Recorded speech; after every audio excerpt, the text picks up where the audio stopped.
Thank you for joining me here today at the Worthington Diamond Mine. We're located just a short distance outside of Southwest Arkansas's famous Crater of Diamonds State Park. I'm Glenn W. Worthington, and I'm literally the guy who wrote the book on diamonds in Arkansas. If you want a copy, it's available through our website, www.diamondsnar.com. If you don't read books with paper pages, we do have the e-DVD download, and it's got all the photos in it as well. One reason I put photos in the book is it's like wanted posters. You know what uncut diamonds look like, so you can go out and arrest them. There went everything I was going to tell you about. Well, it's a little breezy, no problem, but what I wanted to talk about is diamonds. How about that? So diamonds are created, they grow carbon atom by carbon atom deep within the earth over long periods of time, over 100 miles deep, under conditions of intense pressure and heat. A diamond is 100% carbon. Since diamonds are created 100 miles deep, and the deepest hole man has ever dug on Earth is 2 miles deep, a gold mine in South Africa, how is it we have diamonds on the surface that we can wear in rings like this diamond I found at the Crater of Diamond State Park? So how is it we have diamonds on the surface? Well, volcanism. All volcanic action. So all diamonds are found in igneous material. There are 3 types of igneous material that contain diamonds that we know of so far. Everybody thinks, you know, they're in kimberlite. Well, yes, they are in kimberlite, but they're also found in lamproite and lamprophyres. At the Crater of Diamond State Park for decades, we called it kimberlite, until some geologists came along and studied it real closely and said, well, this isn't a kimberlite, this is a lamparite, like the diamond-bearing lamparites in Western Australia, Ellendale and Argyle mines, where they have the pink diamonds, mainly brown diamonds found there, but they do have some wonderful Argyle pinks found as well. So this is a lamparite, very similar to kimberlite. I would say, since I'm not a geologist, I would say to me the main difference is kimberlites have more garnets in them and more ilmenite in them than the lamparites do. The kimberlites are absolutely rich with garnet. I visited years ago in Riley County, Kansas. There is a swarm of Kimberlite pipes in that area, and there are no diamonds because they came up too slowly and all the diamonds resorbed out of them. In other words, they turned to CO2 gas before they could solidify into a diamond crystal. But I still had to look anyway. I didn't want to take anybody's word for it. So I searched, and boy, I found a lot of garnets and ilmenite, but no diamonds, so they were right. But you know, had to check out the kimberlite. So I have visited Kimberlite Pipes in Riley County, Kansas. It's north of Manhattan, if you were wondering. Diamonds are also found in a Lamprophyre. Okay, now kimberlite, lamparite, and lamprophyres are all igneous. In other words, they're all volcanic. So the way they got to the surface is there was a deep-seated weakness in the Earth's crust, and that allowed deep-seated earthquake faulting, okay, a crack in the earth, and then pressure blew the kimberlite or lamparite or lamprophyre to the surface.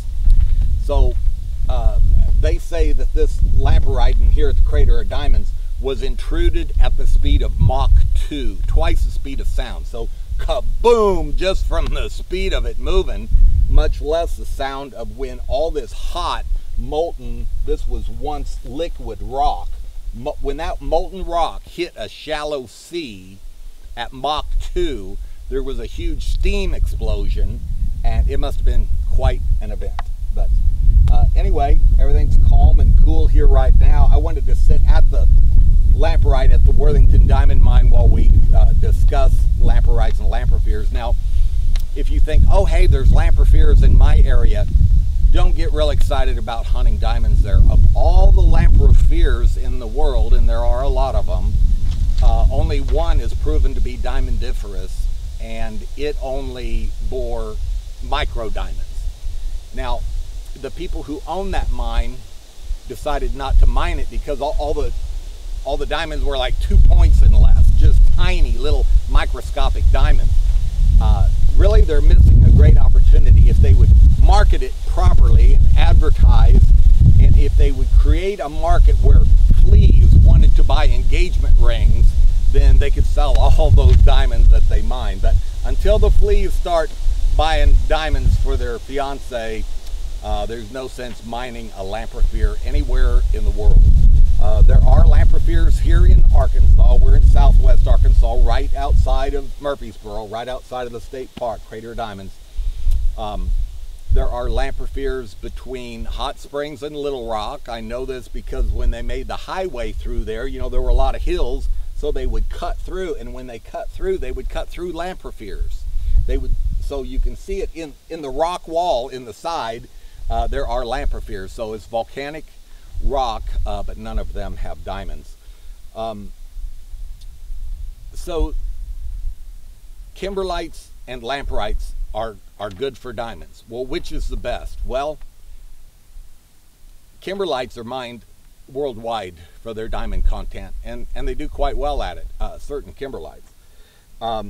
I particularly prefer a Lamparite, and I'll tell you why. First, we'll talk about the difference. And I've got some pictures. Gone with the wind, but I've got some pictures to help tell me. Now, this is a shirt I'm wearing with a picture of the volcanic intrusion. It says Crater of Diamonds, and it comes up in a carrot shape, volcanic intrusion. Now, Kimberlites are carrot shaped, so this is really not accurate for the Crater of Diamonds. They core drilled. Okay, Kimberlites are CO2 gas driven. In other words, like if there was a weak spot in the earth and there was earthquake faulting, that doesn't mean anything's going to come up. Usually if there's a crack in the earth, things fall down into it. But with a Kimberlite, there is pressure under there, and it's CO2 gas, carbon dioxide gas pressure, that once there is a crack and there is a way it can go to the surface, it is going to go to the surface. Just like somebody who shakes a Coke bottle and takes the lid off, that stuff's coming out. It's not staying in the Coke bottle. And that's CO2 gas driven. And when they are carbon dioxide driven intrusions like that, they tend to be carrot shaped, like a root, you know, like a carrot. I didn't bring one to show you because you know what a carrot looks like, but anyway, they're pretty well carrot shaped, and they're called Kimberlite pipes. You know, people think of pipes and get a little confused, but anyway, it formed like a pipe coming to the surface, almost like a stovepipe type deal. Now, Lamparites, on the other hand, tend to come up just a small neck all the way up until they get near the surface, and then they spread out kind of like a, let's see, champagne glass. So a little narrow stem, and then it flares out at the top. Lamparites tend to be water driven, H2O driven, or more precisely steam driven. So you've got boiling water down there, and boiling water tends to erupt. And so rather than CO2 gas bringing them to the surface, steam brings Lamparites to the surface. So they blow out differently. A narrow neck, and then when they get near the surface, when there's less overburden, when there's less stuff that steam is trying to push the volcanic material up, when there's less overburden, less weight against you, less resistance overhead, then they blow out kind of like a champagne glass. Well, they did some drilling, core drilling, at the crater of diamonds to see whether it was carrot shaped like this, like they always thought, because they thought it was a kimberlite, or if it was champagne glass shaped like a typical lamparite, like the ones in Western Australia. Well, they found out it was neither one. It's more like martini glass shaped, or in other words, a funnel shaped. So it came up, and instead of being a real thin neck till there and then spreading out, it spread out more like a funnel. So the crater of diamonds is like that, and the good thing about that is you have more volume. Lamparites tend to have bigger surface area exposure than a kimberlite because they're just a carrot. Lamparites are a champagne glass, so they're bigger at the surface. Well, this lamparite, like at the crater and here at the Worthington mine, it's funnel shaped, and the good thing about that is you have more volume of diamond bearing ore because of the shape. Now there's a sign at the crater of diamonds that says 8th largest diamond deposit in the world. Well, that isn't true, but anyhow, it is a large deposit because there's 78 acres of lamparite there. Now unfortunately, not all of the lamparite is diamond bearing. You say, what? 37 acres is open to searching. Most of the rest of that 78 acres of lamparite is a magmatic olivine lamparite, MOL, and it came up so slowly all the diamonds were resorbed out of it, and it's really hard stuff. And it's a good thing the diamonds aren't in it, because you couldn't get them out of it because it's just a hard rock. The other type of lamparite at the Crater of Diamonds State Park is Lamparite tuff, and it's a fine-grained, like a sandy tuff. And an ash tuff is another type. But the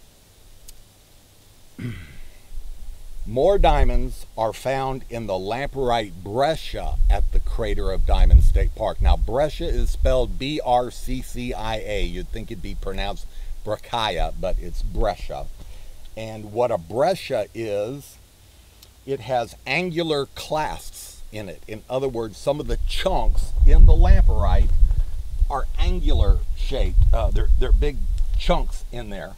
And what we have here at the Worthington Diamond Mine is Brescia, and I'm really glad, because out of the 4 types of lamparites, we have the one that tends to have more diamonds than any. And the reason is, okay, it intruded up through layers of sediment that were down below. You have a layer of sandstone, you have a layer of Trinity clay. It is red and green, and we've got some Trinity clay here at the sides. When I look at these pieces of lamparite, I can find large clasts, large inclusions, chunks of Trinity clay and sandstone. And you think, oh, well, that's not good to have that stuff in there because that sedimentary rock doesn't have any diamond in it. And the more sediment, the more non-diamondiferous material you have in your lamparite, the less diamonds per 100 ton. Well, no, it is a good thing to have the sedimentary in there because you need your hot magma, your lamparite, to cool as quickly as possible to retain the diamonds. So they can't, okay, the diamonds are on in the diamond stability zone. There's a layer where the diamonds are created. The lamparite actually starts out below that, and as the elevator comes up, it grabs the diamonds off the floor, you know, off of stopping at the 3rd floor to pick up the diamonds. So the lamparites break through and grab the diamonds out of the diamond stability zone layer, and then they bust through the sandstone, and they bust through the Trinity clay layer, and then all of a sudden everything at Mach 2 is in the air and mixing all together and drops back down. And the diamonds need to cool quickly or they will turn to CO2 gas if they don't cool quick enough, because they're molten hot right now. And that's what carbon does. They burn up. Carbon burns. So if you have room temperature rocks like sandstone and Trinity clay, and that room temperature mixes in with the molten hot stuff, it cools it down quicker, just like putting ice cubes in some hot tea. It cools it down quicker, and that's what you want. The other thing is that helps, we're digging right here at the contact zone. In other words, right there is the clay, the country rock that this intruded in, and this is the volcanic intrusion on this side. So we're digging right along the edge. And the reason for that is, if you had, say, a glass that had been in the freezer, cold, and just a room temperature glass, if you poured the tea in one, the tea going in the cold glass is going to cool quicker. So right at the edge, you're touching the edge of the room temperature of a cooler tea glass to help cool it down better. I don't know if you're following me, but anyway, it's all about cooling the magma down quicker. And when you get right to the edge of something that is room temperature, it's going to cool quicker than in the middle. You've got all this hot molten mass. Well, on the edge it cools quicker because the contact with the country rock that is cool before the volcanic intrusion upset its world. I want to look at some pictures I brought here. You know, you can stare at my chest, I'm sure you have been, but this, I'll get up here. So this is the carrot-shaped that they thought the crater was, but it's not a carrot-shaped kimberlite. It is martini glass or funnel shaped at the crater of Diamond State Park. This, I brought this picture of, and I can't tell if you can see it. Oh yeah. So this is a typical Kimberlite pipe, more of a carrot shaped. It shows it coming from deep and blowing out. This also is a picture of a Kimberlite pipe I've had on my computer, and so I just printed them out this morning so I could bring and show you. But Kimberlite, see, it originates 100 miles deep and then it blows up, and there's many miles coming up. Anyway, they tend to be carrot shaped. Now, by contrast, here is a Lamparite pipe, like in Western Australia. This is diamondiferous. They do have mines there. They do mine diamonds from this Lamparite. But see how it is martini glass shaped. Well, the crater of diamonds is more funnel shaped, just meaning that it comes down more like this, and you have more of a volume of diamond bearing ore than in the typical steam driven Lamparite of Western Australia. I wanted to talk here,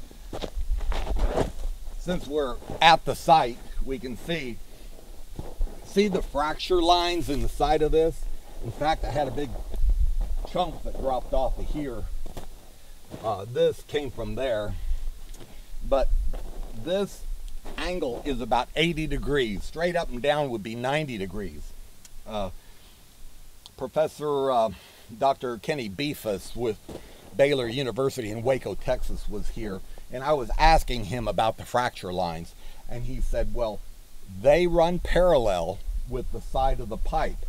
So instead of being like a 45-degree angle like a funnel, this is more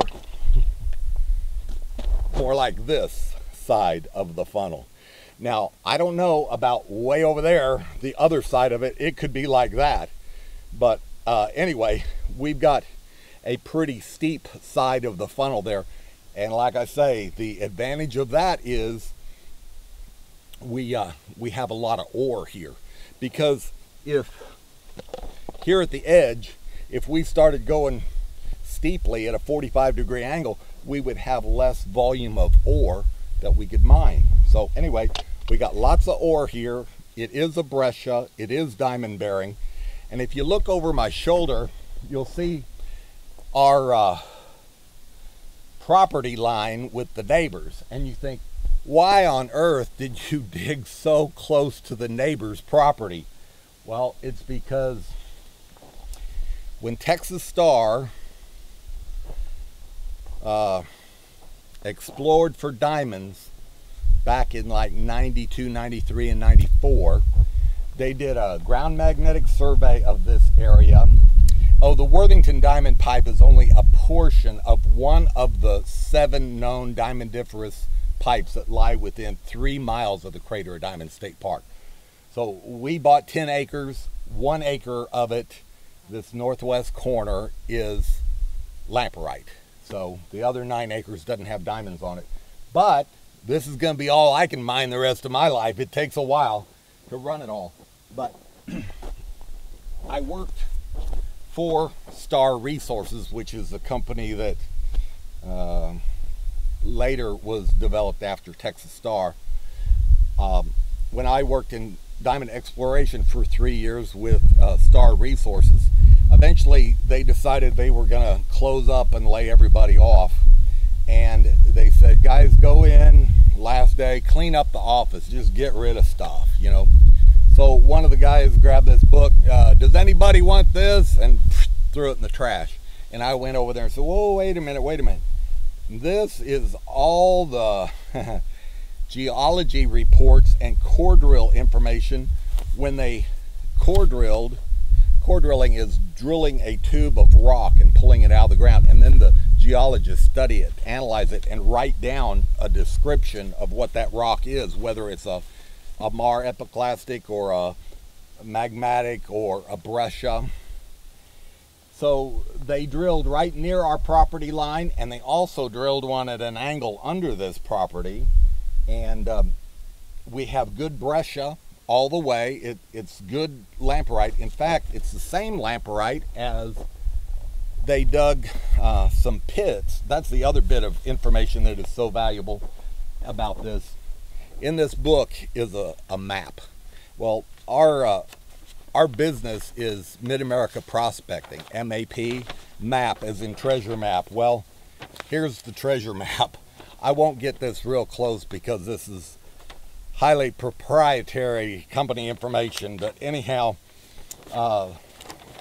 Texas Star core drilled all around this 50 acres that surround us here. They core drilled it, and then where the green is, they did trenches to sample for diamond content. And out of all these trenches, some of them did not have diamonds at all. The 3 best ones are right here, all within 80 feet of our property line. So in all their trench sampling, mini bulk sampling it's called, with all their trenches, they found 17 diamonds, and 12 of their diamonds were found 80 feet on the other side of that fence. So where did I dig a hole when we got 10 acres? As close to the fence as I could dig.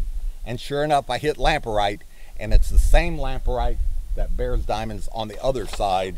It's the same breccia. I looked at the geologist report, how they described that lamparite over here. It matches the description of this lamparite over here. So volcanoes are messy things. They don't respect anybody's property line. They're just gonna blow wherever they want to blow. Anyway, we've got some good diamond bearing ore on our side of the fence. Oh, I wanted to say one more thing about a Lamprophyre. You may be wondering, what's this black rock that's here? Well, this is different. This is not from here. That is Lamparite. This is a Lamprophyre. I read an article that a professor from the University of Arkansas in Fayetteville had studied a Lamprophyre intrusion north of Russellville known as Dare Mine Knob. It's in the National Forest. And the Doctor of Geology analyzed the specimens there and declared in the article that this Lamprophyre had a kimberlitic mantle source and could contain diamonds. So, many years ago, before we bought this diamond mine, we went up and made a claim, a mineral claim, in the National Forest where this intrusion was. The problem is, the road is here, the hill goes like this, and the Lamprophyre is up there. I tell you, these volcanoes, they don't respect anything. They weren't even thinking of me and how hard it would be to go up that hill, but it was almost straight up. Very steep, but I dug up buckets and buckets and buckets of this ore, and I had permission from the Forestry Service and the geologist I was working with. They allowed me to hook cables from tree to tree coming down that hill, and instead of carrying all those buckets down the hill, fortunately I didn't have to carry them up a hill, you know, so I shouldn't complain. But anyway, I tend to fill my buckets to the top, and they're really, really heavy. So, so I would fill the buckets, and I'd hook them on this pulley, and they would go zing, ride down the side of the mountain until they got to a point just short of a tree, and I put a little slack in the cable so the buckets wouldn't slam up against the tree and break.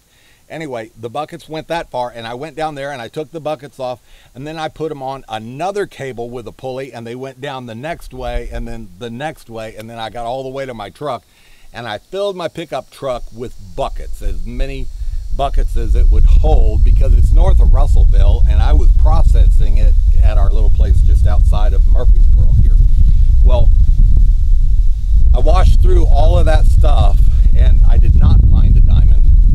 I did not even find a diamond indicator mineral, and I have no idea why this professor of geology wrote a report that this was a kimberlitic mantle source and may contain diamonds. But anyway, I washed all of it I wanted, and I didn't even like the looks of it. Honestly, it was all fine grained. It was not a Brescia. Now this piece is hard. Not all of it was hard. I kept this because it's a nice specimen, but I dug up a lot of stuff. It was more like sand, and it was this Lamprophyre weathered. It may really be sparkling at you in the sun here, and that is a bunch of mica, phlogopite. And you will find mica at the Crater of Diamonds. It is, it looks like gold glitter. But anyway, these are just specimens. Oops, I just contaminated our diamond mine. Oh well, we'll wash it, but there won't be anything in it, I promise you. Anyway, we gave up our claim on the National Forest, and I quit going up and down the hill.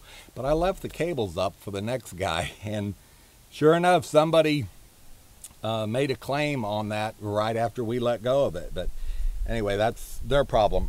So we moved on to bigger and better things, and we're mining diamonds here. And if you can see it, this is a big block that fell off of here. It was on the side there, you know, the way it fractured. I was up there digging with the excavator, and then when I was done digging, this just fell off of there. But anyway, diamonds are found in 3 types of rock. They are all igneous rock.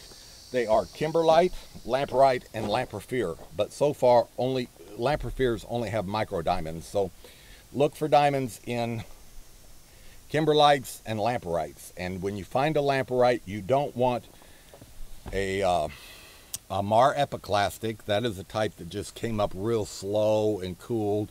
You don't want a mar epiclastic. You don't want magmatic olivine lamparite. It's real hard. It doesn't have any diamonds in it. The sandy tuffs, the ash tuffs, they do have diamonds in it, and that's what part of the Crater of Diamonds search field is. But what really bears the diamonds is the Brescia, the pieces that have the angular clasps in it. The components, I don't know if you can see, but this has angular chunks of clay and sandstone in it. So anyway, you want a Lamparite with Brescia that came up quickly and cooled quickly, not a Kimberlite like in Kansas that came up too slow and didn't retain the diamond. So anyway, I just wanted to talk about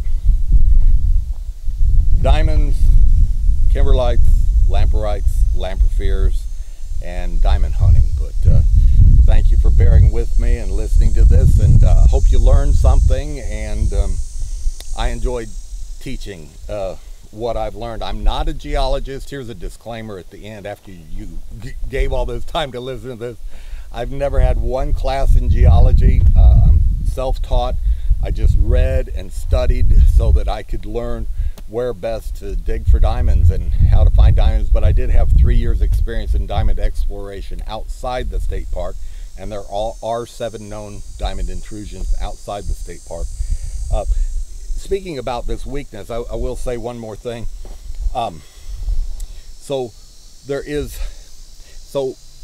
There's a deep-seated weakness in the Earth's crust right here where we're at, right at the crater of diamonds, and these 7 diamond pipes that all line up in a northeasterly trend from the crater of diamonds. They're all pretty much in a line, and the reason for that is, how did we get the deep-seated weakness that would allow earthquake faulting, that would allow volcanic activity, that would allow diamonds to come to the surface? Well, it's continental drift. The continents collided years ago and buckled like that, and then the continents pulled back apart and left a weak spot in the earth. And if you don't believe that